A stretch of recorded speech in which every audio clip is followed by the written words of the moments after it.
I had not enough downforce at the back. The suspension compression settings were set way too hard, so that's why the car oversteered. I was pushing really hard the whole lap, and therefore the tires overheated, and that's why I had no grip. I think there was some car behind me that was leaking coolant, and that's why that section of the track was extra slippery. My foot slipped off the clutch, that's why my wheels blocked. Russian hackers hacked my ESP system. Those and many other excuses I could have used to explain to you what had happened, what was the reason behind me crashing the Apex GT86, but no, in reality I just simply fucked up, and there is nothing bad about admitting it. And before I get into details, let me explain you one thing, let me tell you one thing.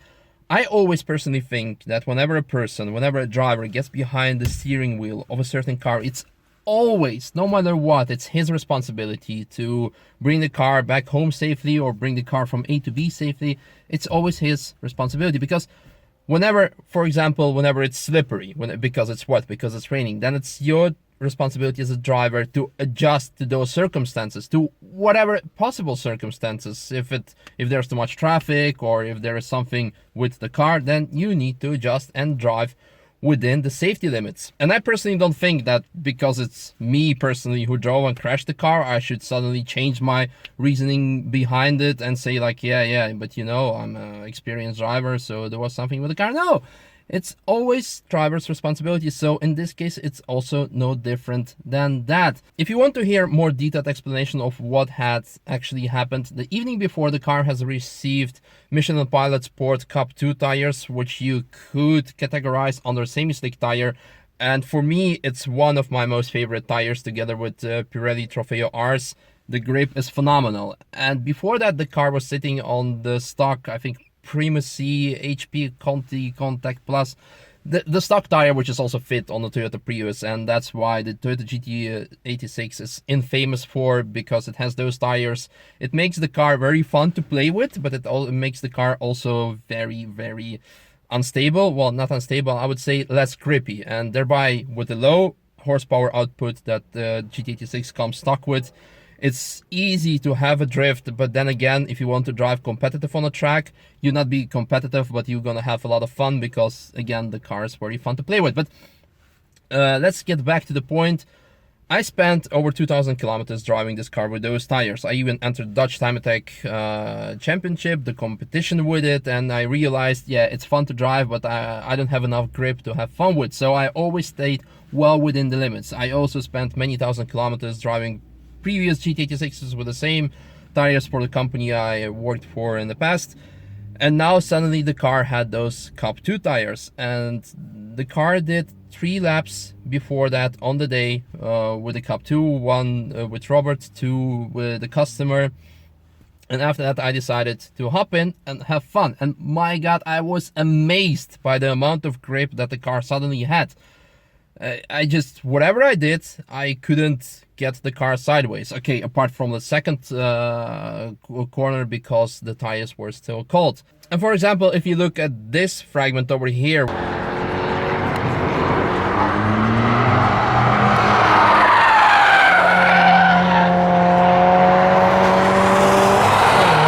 when I'm driving in Brünchen, you can see that I'm not driving too fast. I still have a lot of track left, so I could have entered the corner a lot faster, but I was still used to the previous tires, where you have little grip and you need to have a lot of safety margin for the shit tires. So now I had a lot stickier tires, so I got more and more confident, and I would say overconfident as my lap was progressing. And the final fuck up, what happened is, I'll just be honest with you, I tried to show it off, because in a mini carousel, if you exit it too early, you will jump out of it. And in 99% of the cases, including my case, you just spin out and, well, you lose control, you'll get fucked. And I thought, you know what, those tires are well grippy enough, the car is not powerful enough, let me just go a bit faster, mess up the line for amazing picture when the car has two-wheel motion. And get a dramatic effect. I did receive dramatic effect. Amazing.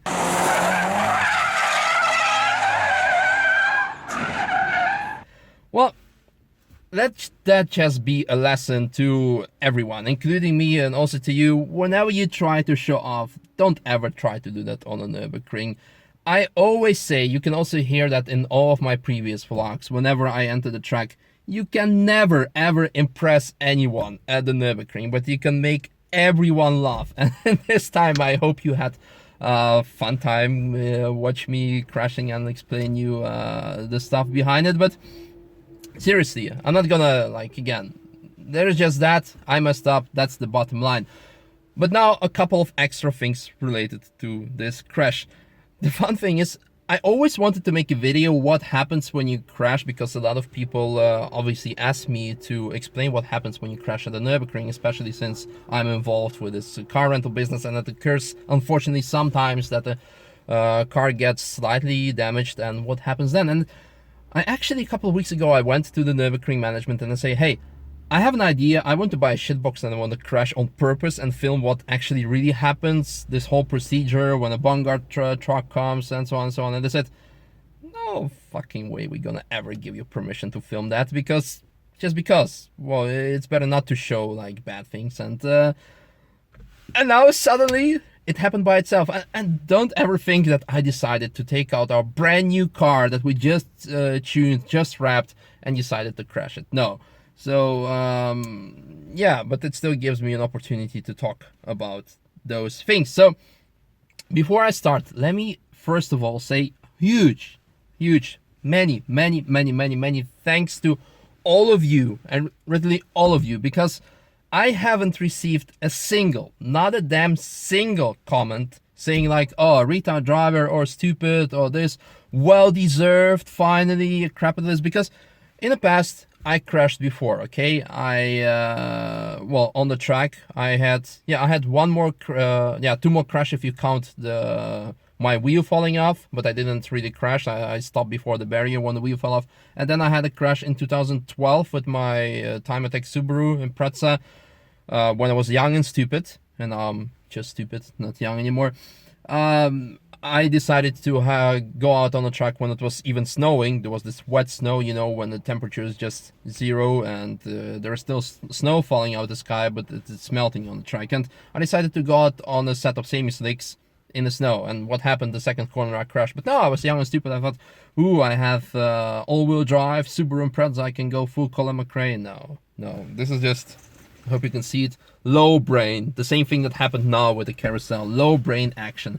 And back then, I did read a lot of hater comments like, oh, this is what you deserve and this and that. But now, strangely enough, I'm very surprised. So, huge thank you for all of you who expressed their concern about my safety, about any person's safety who was in the car, because not many of you knew that it was actually me driving the car. And again, about the general car, because I can clearly see that many of you have actually become attached to the car after seeing it in all the vlogs. So thank you. And now let's get to the point where I explain what happens whenever someone, God may forbid, crashes at the Nürburgring. Let's start with the most discussed point of them all, the barriers or the guardrails. And like every other racetrack in the world, Nürburgring is equipped with a lot of them. And they are there actually to save you, because if they wouldn't be there, Nürburgring, the green hell, green because of all the trees, crashing into a tree may have a bit more dramatic and, well, costly effect than crashing into one of those barriers. So what happens when you crash into one of them? It is actually advised to stay at the crime scene or at the scene of the crash, call the emergency number and say, hey, I just crashed here and here. Then a marshal car would come over, inspect the damage, and after that you will go together to the office, file in the report, and you would be requested to pay for the damage. Yes, it is expensive to crash at the Nürburgring. My fairly small crash costed me, I don't know yet, because the bill will be sent to me, but in my case, they made an estimate because they know me and they're gonna send me the bill. But if you're a foreigner, you would be asked to pay the amount, on the same day, at the same time. And in my case, that small damage over there, that resulted in 60 meters of barrier to be replaced and 12 to be straightened. So in total, 28 meters.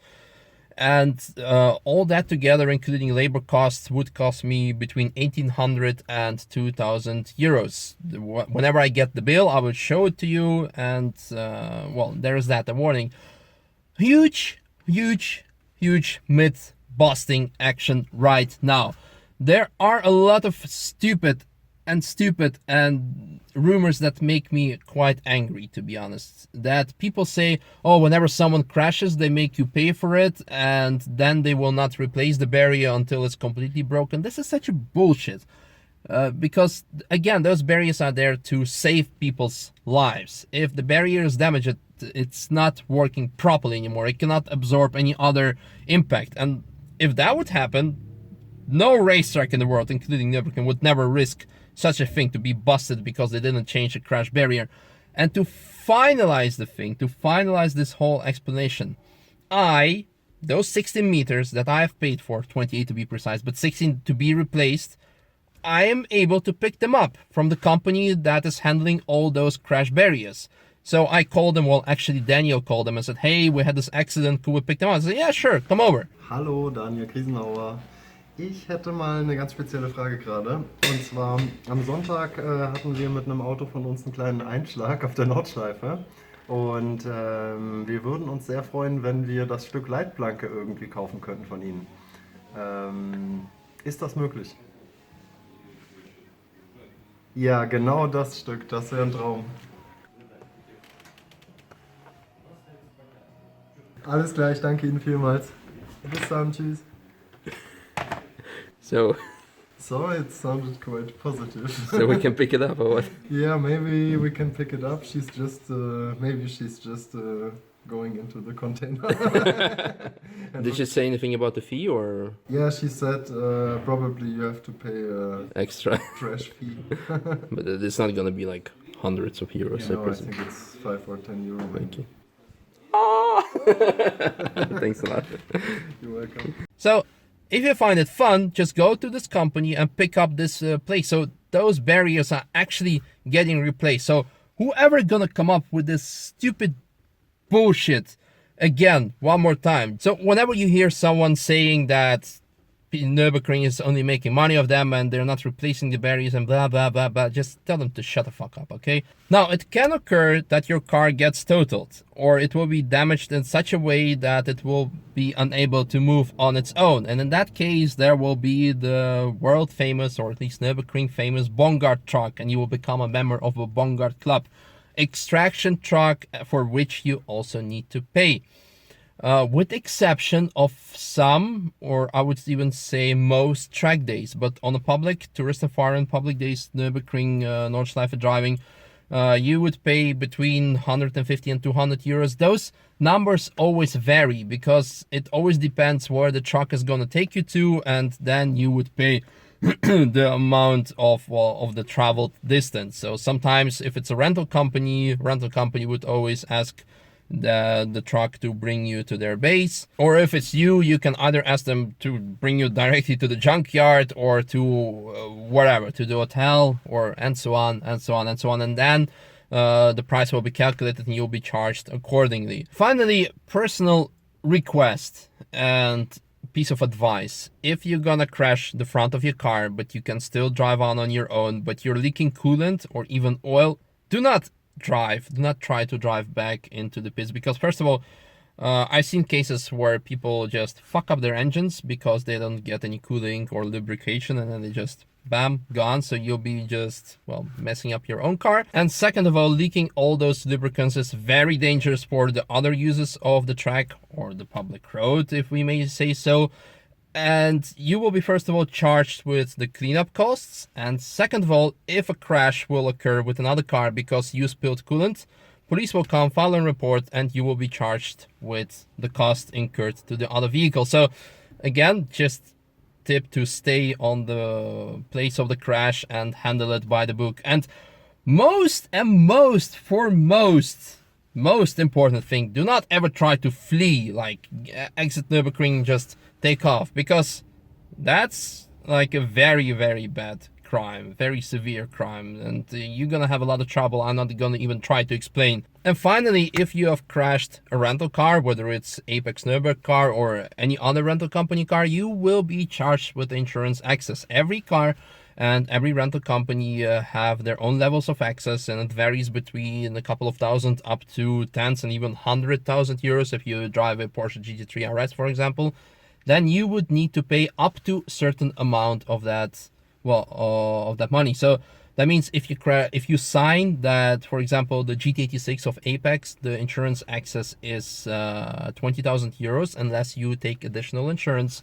Then if the car is complete write-off and it costs with all the mods roughly 50,000 euros, you will be only still charged only 20,000 euros. But in my case, the damage is roughly 2,000 euros because it's only the bumper and only the exhaust. And exhaust is the most expensive and the most sad part because it was only there for a week. But yeah, so if you would be driving the car and if you had the same crash and you signed for 20,000 euros, you would be only charged with 2,000 euros. So that again is a very common misconception about rental cars, that if you sign for a high amount that you would need to pay for it if you just only have a few scratches on the bumper, which is stupid. This is not true. And finally, a small addition regarding driving your own car and crashing your own car with the Nürburgring. Some people say because it's a public road, the insurance will cover the incurred costs. Yes, in many cases it is true. But again, always make sure to read the terms and conditions of your insurance, because some insurance would cover even the barrier damage, but some not, although Nürburgring is a public road. So always make sure to read before you get a nasty surprise, before you think, oh, I'm a king of the road, I can crash and the insurance will pay for it, and in the end it's not. Because I know, for example, some English insurances, they have small letters, small terms and conditions saying you're covered everywhere except from one-way toll road in Germany. Well, there is only one-way toll road in Germany, that's the Nürburgring. So just a hint and reminder. That was pretty much it, and now let me tell you what is the aftermath of my particular crash. First of all, most importantly in every crash is that the person driving the car, in this case me, has suffered nothing. I only had a bit of like sore muscles on the front of my neck because I crashed into the back. But if I would have crashed in the front, the outcome might have been different, because then I could possibly stretch my spine or like the neck. So that's the most important part. I didn't become more ugly than I already am. And now let's have a look at the car. Okay, so those are the parts that, are damaged beyond replaceable. This is one of the most sad things after the exhaust, but this is the bash bar that is mounted on the car behind the bumper. And the problem with this, it got hit here. And this is actually the mounting hole for the tow hook. So only because of that, we cannot leave it like that or straighten. We have to replace the whole thing, because we obviously need a tow hook just in case if it ever gonna happen again. Then the bumper speaks for itself. One thing which makes me fairly happy is that the rear reverse light didn't get damaged, and that this is a fairly high bumper because it got hit here on a high part. If that would have been any other car where the bumpers are fairly low, that would have been a hit in a chassis, and then I would have a pretty bad time. Also, this is a facelift car, facelift model, and the pre-facelifted models had a bumper which consisted out of two parts, and this time it's one single part, so it's fairly inexpensive. And finally, my most sad moment is the exhaust that got, the tips got fucked, and also bent here, dented here as well, and yeah, 1,500 euros worth of exhaust. Kind of sad. But the most important thing is, again, that the chassis is completely straight, nothing is bad to it. The only thing that exhaust has dented this mount over here, but RT Motorsport, our dear friends who are taking care of the build and the reparation, have fixed it already. Final thing, that thing over here, If I would have to make a guess, that's some kind of a crash sensor if you're ever gonna get rear-ended, and whatever happens then, I have no idea, but this is the only explanation that we have for this thing, and that obviously didn't go off, and also none of the airbags went off, the rims that we installed are still intact, the jersey suspension that is on the car is still in one piece. So I have seen many cases where cars get completely totaled. I have seen cases where a car would get smashed, well, slightly smacked, would have been a lot worse. For example, the taillights are still intact. Again, this rear reverse light is still intact. Everything is fine. It's not even worth to be disappointed about. It wasn't even a crash to be disappointed about. It was something like, hey, first time in 5 years that you're at the Nürburgring, wake the fuck up. Or wake the fuck up at the start of the season. Don't ever try to do that again. So I am very, very, very, very happy with the outcome, that nothing is wrong with me and relatively nothing wrong with the car. It's easy fixable. So in the end, I hope that you, like me, have learned from it and will be extra careful on the Nürburgring or any other racetrack or on the road in general. And yeah, stay safe and see you guys at the Nürburgring. Bye.